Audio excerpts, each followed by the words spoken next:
Tervist ja ma loodan, et ma olen kuuldav, et me just tulime kohvipausilt ja see tuletab meelde, kui oluline valdkond on tegelikult toidu tootmine ja toidusüsteemi toimimine. Et mul on väga meel, et sellel aastal siis selle konkurentsivõime raportisse põllumajandus ja toidu tootmine ja toidusüsteemi selline vaade mahtus kenasti sisse ja me saime sellest siis anda sellise ülevaate, millest siis omakorda ka mina annan oma ettekandes siis ülevaate.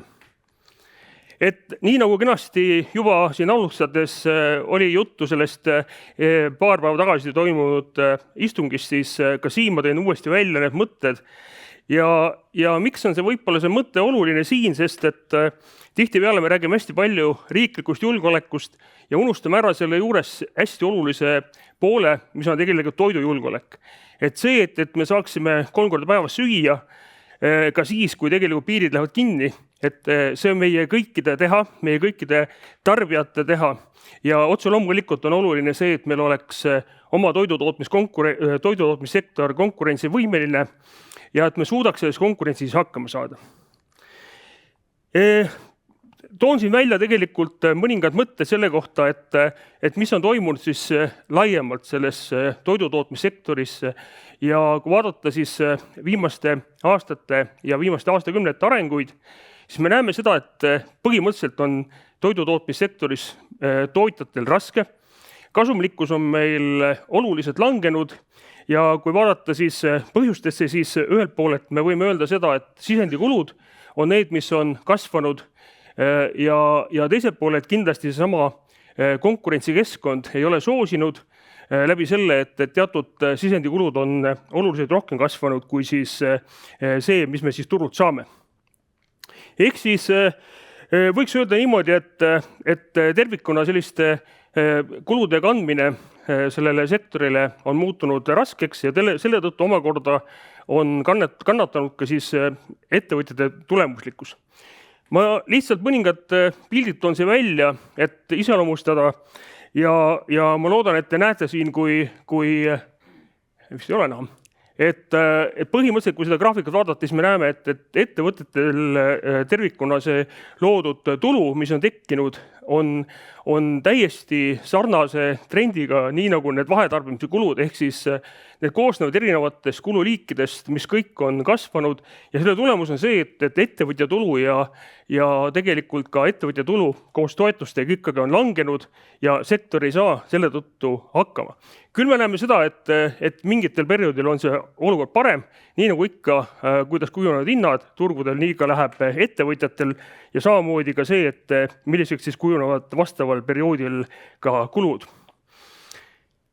Tõin välja siis mõningad olulised kululiigid just nimelt nende saaduste hinnaindeksite juures ja ühel pool, et siis on, vist läks üle, et kõigepealt vaatame siis nende konkreetsete saaduste hindasid ja nende hindade muutusi vaadeldaval perioodil ja võib öelda, et justkui tegelikult see hind on ju kasvanud, et ei ole niimoodi, et on püsinud paigal, aga võib-olla see probleem ongi selles, et need kulude kasvud on olnud kiiremad ja suuremad, kui on toimunud siis tegelikult selle väljamüügi hinna kasv.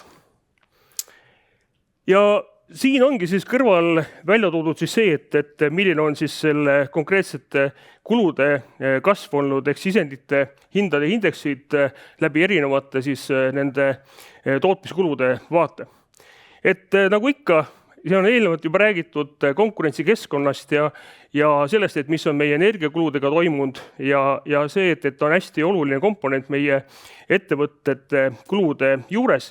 Ka siin põllumajandustootjate juures on näha, et see energiakütuse hinna komponent on väga palju kasvanud, mis tähendab, et tegelikult on küsimus, kuidas siis kohanduda ja leida siis teisi võimalusi selleks, et hakkama saada.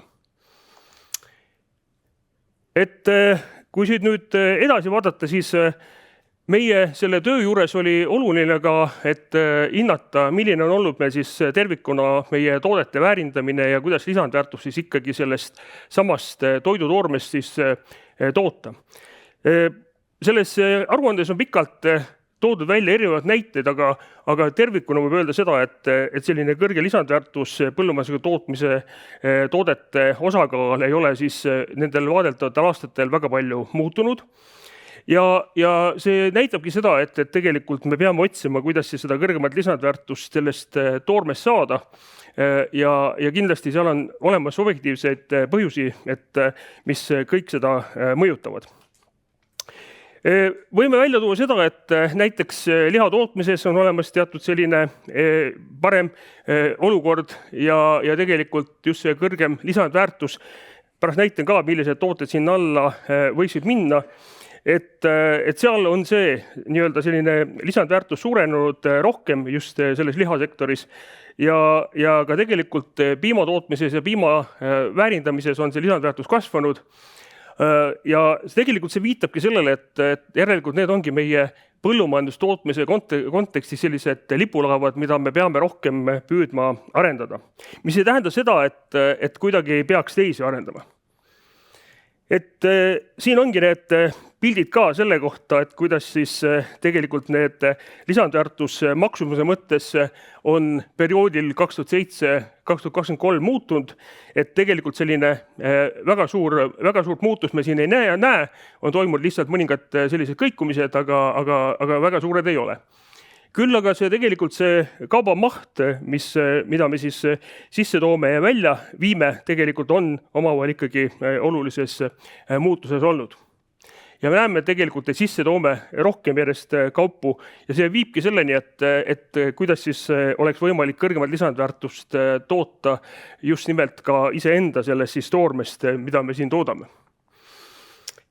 Veel mõningaid pilte sellest, et mis on toimunud erinevate sektorite vaates ja nagu mõtlesin, et see liha tootmisel kindlasti on see potentsiaal olnud ja tegelikult me oleme seda suutnud ka kõrgema lisandväärtusega välja viia. Eks seal on ka kindlasti olemas omad probleemid, ehk siis tegelikult me toome sisse tõenäoliselt odavamat sellist ütleme liha ja väärindame selle, aga kui me seda oskame teha, siis miks mitte. Ja piimatootmises ka näeme sellist potentsiaali, aga ka seal on omakorda võimalusi palju, see tähendab, et tuleb teadusarendust veel sinna panustada, et tegelikult me saaksime sellest piimatootmisest ka kõrgemat väärtust tervikuna. Halb lugu on ikka kindlasti puuviljade ja hüügivilja osas ja ka teraviljade osas, et tegelikult me ikkagi toome teravilja kõrgem lisandväärtusega rohkem sisse, kui tegelikult kui võiks. Et me võime seda ise ka tegelikult toota. Nüüd tõin siia ka sellise pildi, et vaadata, mis on toimunud siis põllumajandus nende saaduste ja toidutoodete osas, et nii sisseveo maksumuse kui ka siis ka sellise väljaveo maksumuse osas ja pigem nende sihtriikide kontekstis, et ka siin eelnevalt oli juttu sellest, et meil on konkurendid, meil on Läti, Leedu, meil on Soome. Jah, nad on konkurendid, nad on kindlasti meile ka olulised turud ja lihtsalt ongi küsimus, et milline on siis meie eelis nendel turgudel konkureerimise mõttes, kas seal on olemas siis tööjõukulude eelis või mingid muud ressursikulu eelised, et need teemad kindlasti vajaksid põhjalikumalt vaadet. Aga kui siit vaadata, siis tegelikult jah, et eks me toome ju erinevaid tooteid sisse Lätist, kindlasti ka paljudest muudest riikidest, Poola ja Leedu, aga kindlasti me viime ka kaupu välja teistesse Euroopa Liidu riikidesse ja viimasel ajal on selline piima töötlemise osas tegelikult asjad need paremaks ja Itaalia suunas me ikkagi viime ka päris palju piimatooteid välja. Nii et kindlasti on see küsimus, kuidas eksporditurge, kuidas sinna eksporditurge saada oma toodetega, kuidas neid saadusi paremini väärindada ja kuidas seal lõpuks siis ikkagi sektorisse rohkem nagu raha tuua. Selle toidujulgeoleku konteksti juures on hästi oluline see, et isevarustatus või palju me siis ikkagi suudame reaalselt varustada enda siis nii-öelda seda, mida me tarbime tööstuslikult või ka inimtarbimisel, kui palju me suudame seda ise toota ja palju me siis ikkagi toome kaupu sisse. tervikuna võib öelda nii, et selline suur teema, mis vajab nagu arendamist, on kindlasti köögivilja, aiandussektor, ehk siis tegelikult me liiga palju sõltume just nimelt aiandussektori mõttes sellest, mis me sisse toome. Samal ajal kõik võimalused, mullaviljakus ja kõik muud asjad tegelikult võiksid soosida seda, et me saaksime seda ise toota, aga ometi oleme väga sõltuvuses impordi poole pealt. Teine selline pilt on siis liha poole pealt toodud, kus siis on näha, et selline sealiha sõltuvus, ehk siis sealiha tarbimise mõttes me ikkagi väga palju sõltume import poolest. Ja nagu te siis olete kuulnud viimastel aastatel või viimastel aegadel, et siis järjest rohkem räägitakse sellest, et selline impordisõltuvus meil sealiha sektoris järjest kasvab just tänu sellele, et on olemas siis tänane selline sea- ja sigade Aafrika katk, mis tegelikult on väga suurt probleemi tekitanud sektorile ja väga palju on mõjutanud seda potentsiaali, geneetilist potentsiaali kui ka laiemalt sektori sellist konkurentsivõimet. Nii et need on pildid, mis peegeldavad seda, et mis on toimunud meil siis nii-öelda väliskaubanduses ja kui suur on meie siis selline sõltuvus. Üks teema, mis ma kindlasti tahaksin veel siia juurde tuua, on see, et me väga palju sõltume ka sellest, et jah, meil ei ole sellist nagu kodumaist sellist sisendit, mida me saaksime hästi väärindada, ehk siis kui me vaatame seda pilti, siis osakaal põllumajandustoodangu ekspordi kogulisväärtusest Eestis on kõige madalam võrreldes nüüd teiste riikidega. Ehk siis jällegi seesama sõltuvuse küsimus, kuidas seda parandada niimoodi, et me tegelikult suudaksime seda protsenti suurendada, et lisandväärtust oma sellest sisendist rohkem toota ja vähem sõltuda. Nii et need on need kohad, kus kindlasti on vajalik leida selliseid vastuseid nendele küsimustele. Kui tulles nüüd selle juurde, et kuidas siis sellist toorme väärindamist suurendada, palju on räägitud innovatsioonist ja innovatsioonist kindlasti tulebki rääkida. Mida näitab tegelik elu on see, et innovatsioonil on olemas teatud trepid ja küsimus on, et kas me suudame nende teatud valdkondade ja ettevõtte suuruste eripäradega arvestada, ehk siis pakkuda erinevate ettevõtetele tema siis vajadust tulenevalt seda innovatsiooni ja uut teadmist ja kõike seda, et selleks, et ettevõtted saaksid areneda. Ehk siis laiemalt teaduslik areng ja selline toidutoorme väärindamine sõltub sellest, et kuidas me seda innovatsiooni ka selles sektoris sisse viime. Üks selline teema on kindlasti ettevõtjate ja ülikoolide ja laiemalt selliste koostööprojektide teema, et kindlasti koostööd ettevõtjate ja ülikoolide vahel on vaja teha, seda on arendada, aga seal on probleem selles, et kuidas siis koostöö eesmärk hästi ära määratleda ja kohustused ja roll, et tihtipeale need tekitavad probleeme, et me ei suuda neid asju lahendada, siis me ei suuda edasi liikuda võib-olla selles lisandväärtuse arendamise kontekstis. Ehk siis seal on palju selliseid kohti, mis vajavad mõtestamist. Mina arvan seda, et kindlasti tuleb rohkem panustada riigil sellesse, et just nimelt ülikoolis luua seda sellist kompetentsi ja arendada seda, et ülikool on ikkagi see, mis annab siis ettevõtjatele sellist uut suundumust ja loob innovatsiooni koos nendega, et sinna tuleb rohkem panustada. Ja see sõnum peaks olema nagu paremini kuidagi kuuldav, et ülikoolidesse on vaja sinna suunata rohkem sellist rahastamist.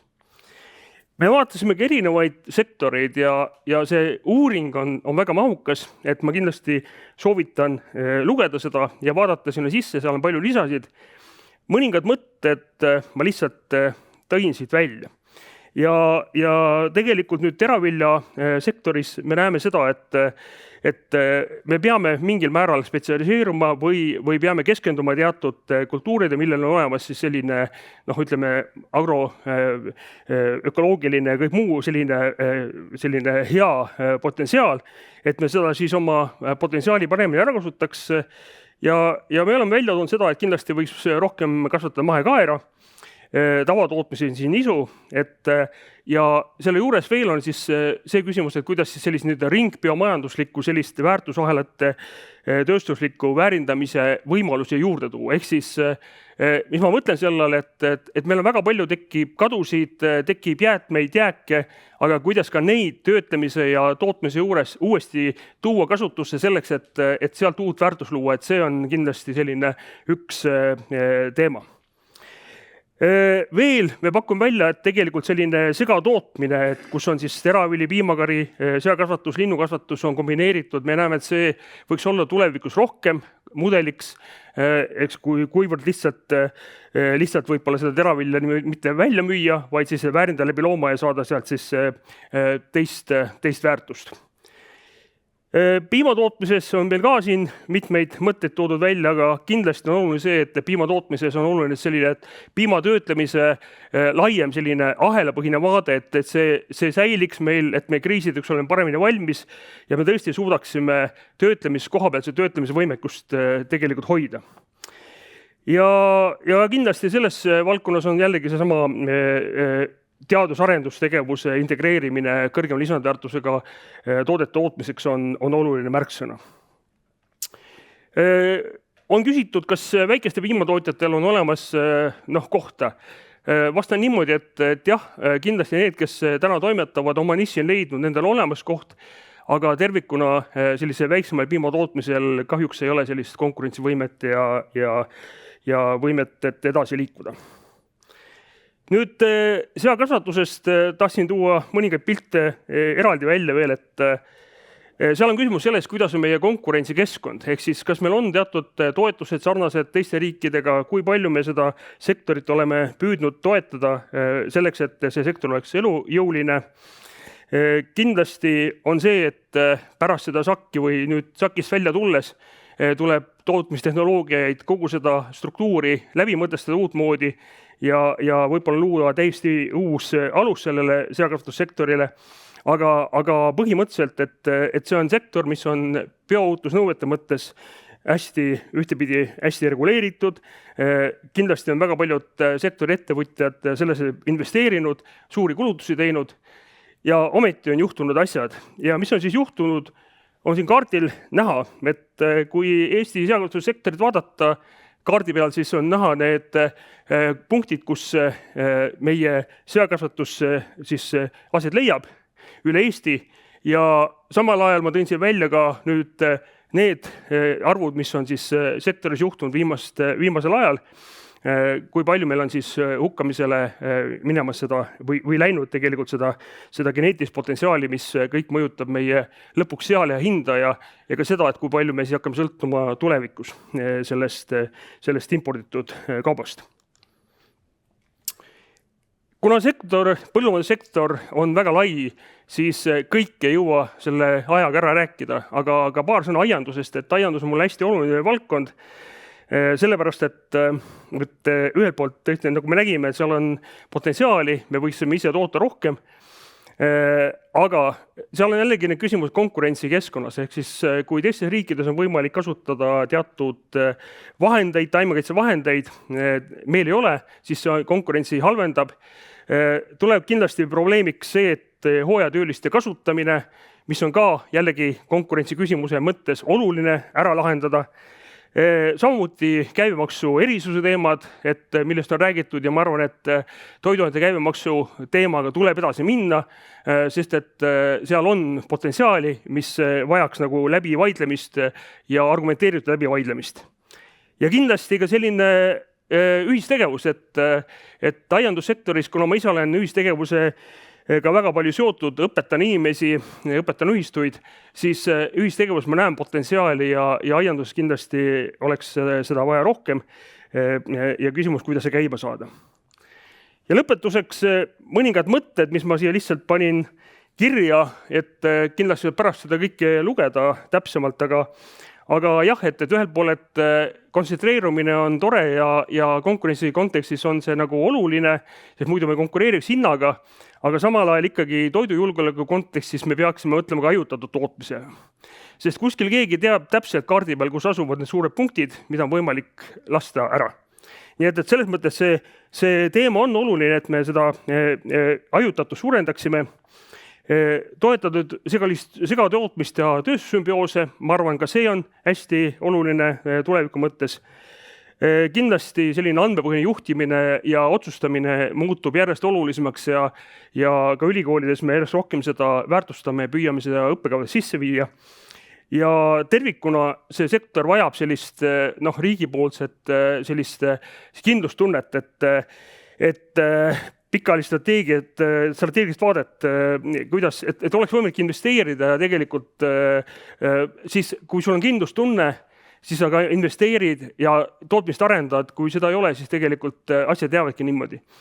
Ja kui nüüd mõelda selle teema peale kokku võttes, siis ma ütlengi, et see konkurentsivõime ja see, et me rohkem tooret väärindaksime, sõltub väga paljudest väikestest asjadest. Ja kui me kõik kokku paneme, siis tegelikult see kõik avaldabki mõju ja küsimus on, et mis on siis see peamine. Ma arvan, et see, et me seda konkurentsikeskkonda teeksime ettevõtjatele paremaks, hooliksime neist ja see, et me nende nõuetega neid üle ei reguleeriks, et need on need asjad, mis on olulised sõnumid. Aga aitäh!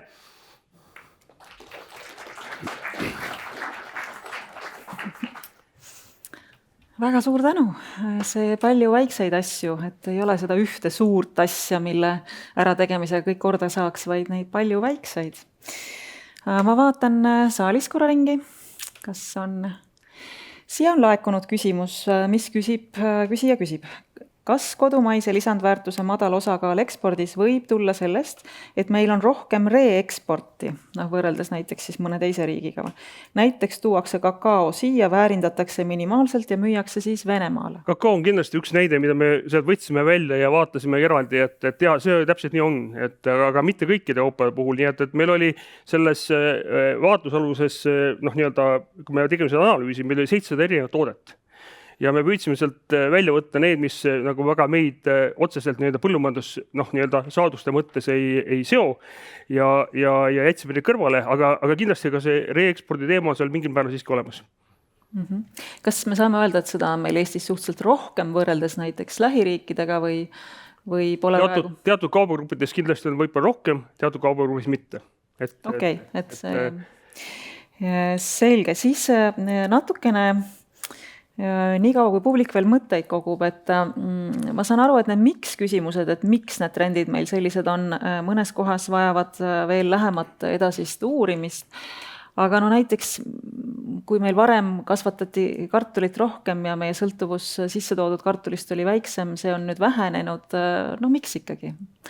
Kartul ju põline eestlaste oskus seda kasvatada ja põllud ju ühesõnaga. Ja, et seesama küsimus sellest, et miks me nagu kartult võib-olla võiksime väärindada rohkem, eks. Me ju kõik tarbime seda päris palju ja mis me näeme seda, et kui on ikkagi kuskil piirkond tekkinud kartuli töötlemisega seotud chipsitehas, mis iganes, siis sinna tegelikult hakkab koonduma ka ju seesama tooraine, eks ju. Et küsimus on, et kui meil ikkagi töötlemine ja väärtuse tekitamine riigis olemas endas, näiteks Lätis on see olemas, eks ju, siis meie tegelikult viimegi praegu seda tooret natuke ka sinna Läti poole. Ehk siis, kui meil endal oleme loonud töötlemiskeskused ja see ahel on meil selles mõttes vertikaalselt integreeritud tootjaga, siis ma arvan, et see on õige suund ja seda me peaksime rohkem nagu väärtustama. Et siis kasvatataks ka taas rohkem või? Jaa, ma arvan küll. Ja tegelikult on ju kaks poolt, et täna rääksime kõrgemast lisandväärtusest, et see on hästi selline nagu ekspordi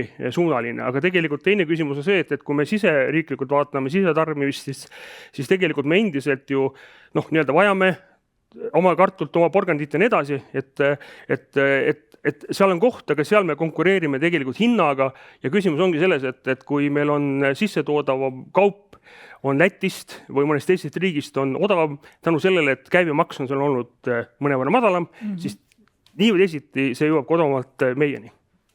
Arusaadav. Nii, küsimus.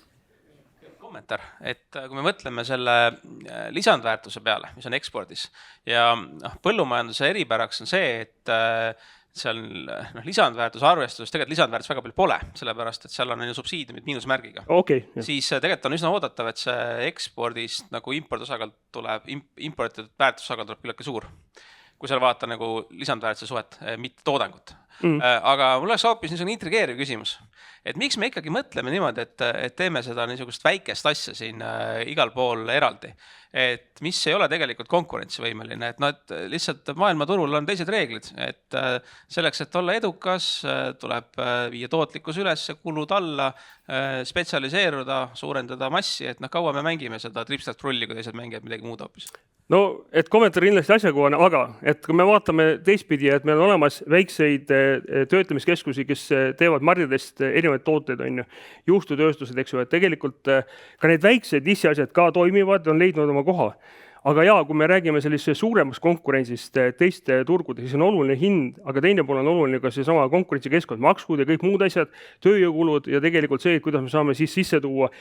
Ma ei ole päris nõus sellega, et toome sisse ja siis vaatame, et kuidas nii-öelda kaubad liiguvad üle piiride. Et me nägime COVID ajal seda väga selgelt, et kuidas lukustusid asjad ja tegelikult me ei saanud asju kätte, kui kriisid tekivad. Nii et see, millest ma alustasin, see toidujulgeoleku teema, seda tuleb võtta väga-väga tõsiselt. Kas see kompromiss siin selle, et palju väikseid hajutatud tootjaid, töötlejaid või siis suured konsolideeritud üksused. Kas see kompromiss, kuidas sellest olukorrast mõelda, võiks olla see, mida sa nimetasid selliseks siis ahela või väärtusahela põhiseks arenguks, et me soovime, et meil oleks võimalikult suur tükk tervest sellest väärtusahelast, isegi kui võib-olla iga üksik tegija selles ahelas ei ole ülearu suur. Et kindlasti ma arvan, et see on koht, et kus on võimalik integreerida nii väiksemaid kui suuremaid, kui meil on olemas töötlemine ja see töötlemine konkurentsivõimeline. Lihtsalt toon mõningad näited, et täna me ka räägitakse sellest, et mõningad tänased Eesti ettevõtjad mõtlevad, et nad teevad endale teravilja töötlemise keskused Lätti ja Leetu, et selle asemel teha seda Eestisse. Arusaadav, nagu me nägime, eks ju, et geostrateegiliselt, poliitiliselt on ja ütleme turupõhiselt, turulähedusest on ju mõistlik teha Leetu, aga seal on veel miski, mis nagu toetab seda ja see ongi see maksusüsteem võib-olla ja kõik muu ettevõtluskeskkond, mida on vaja ka, et see oleks nagu ettevõtjale sõbralikum, et me siin saaksime oma sektori töötlemist arendada, sest kui seda töötlemist ei ole, siis tegelikult meil ei ole võimalik tegelikult seda saadusest saadavat lisandväärtust ka suurendada mitte kuidagi moodi. Kas lisaks sellele, et on maksukeskkond kohati soodsam, muidugi logistilised eelised Kesk-Euroopale lähemal paiknedes. Kuidas meie ametkonnad, niivõrd kuivõrd sul ka Maaülikooli professorina on olnud kokkupuuteid põllumajanduse eest seisvate ametkondadega Eestis, et kuivõrd nad tulevad kaasa selle väärtusahela põhise loogikaga ja et me peaksime saama need võimalikult pikad väärtusahelad Eestis toimima ja kas seda vaadatakse selle pilguga, kas seda ka osatakse teha? Ma arvan, et kõigil on tekkinud arusaamine, et ettevõtjad tuleb toetada. See tähendab, et kui vaadata seda toidusektorit, et toidusektorit reguleerivad toiduseadus, söödaseadus, väga paljud muud väetise seadus ja nii edasi. Seal on veeseadus. Ja seal on väga palju seadusi, mis kõik seda reguleerivad, mis tegelikult tekitavad omakorda teatud kohustusi ettevõtjale, mis kõik kanduvad tegelikult lõpphinda. Ja me kõik ju tahaksime saada, et see tarbitav toode oleks kvaliteetne ja selles me just nagu peaksime maksma. Aga ja tulles selle juurde, et õnneks on ka ametkonnad aru saanud, et siiski nad püüavad aru saada ja tulla ka vastu, aga ikka endiselt on seda bürokraatiat ja sellist nii-öelda manageerimist on palju, mis võtab väga palju ettevõtja aega. Aga mulle tundub, et selline arusaamine on tekkinud, et seda peab nagu vähendama ja mulle tundub, et ka riigi tasandil on seda aru saadud, et tegelikult on loodud sellised think-tankid, kus räägitakse asju läbi ja otsitakse võimalusi selleks, et tegelikult ettevõtja saaks teha oma tööd. Küsimus. Tervist, Ivar Dembovski ja küsimus selline, et kas üldse hommikuse sellise deglobaliseerumise mõttekäigu jätkuks, et kas tänaseks on üldse kuidagi moodi keegi modelleerinud või uurinud, et millistel tingimustel deglobaliseerimise või blokistumise tingimustel või toidujulgeolekuga seoses, et mis seal täpsemalt siis ikkagi on, millistel tingimustel meil on, kui lokaalseks me peame minema? et meil on tõenäoliselt me oleme ise teinud varustuskindluse kohta uuringuid, kus on olnud toit ja joogivesi ja esmatarbekaubad ja seal on neid stsenaariumeid vaadeldud ja seal on need erinevad katkestused, mis on tulnud nagu energiakatkestustest ja tegelikult haigustest ja nii edasi. Et kõik need asjad on stsenaariumite mõttes olemas, et ütleme nii, et küsimus ongi, kui see probleem tekib nagu Baltikumis on ju, Baltikumi tasandil ja meil on, ütleme, et endiselt on olemas nagu võimalus Soomest, Rootsist kaubavahetust, et siin me saame ka hakkama, eks ju. Küsimus on, kas see siis nagu lõpuks, ütleme, need hinnad liiga kõrgeks ei lähe, ehk siis sisendite hinnad võrreldes nüüd tänaste meie hindadega. Küsimus ongi, kui tekib mingisugune katkestus, et kuidas see katkestus tegelikult lõpuks mõjutab seda toimemehhanismi, tarneahelaid, toimeahelaid laiemalt ja sealt omakorda siis mõju sellesse, et kas me saame sellega hakkama ise või me sõltume kellestki teisest. Et sellepärast ma ütlen, et see toidujulgeoleku teema on see, et võtame piima, et kui me toodame päevas 2000 tonni päeva piima näiteks on ju, ja meil ei oleks seda töötlemiskeskust, siis tegelikult ta läheb suhteliselt kiiresti käest ära.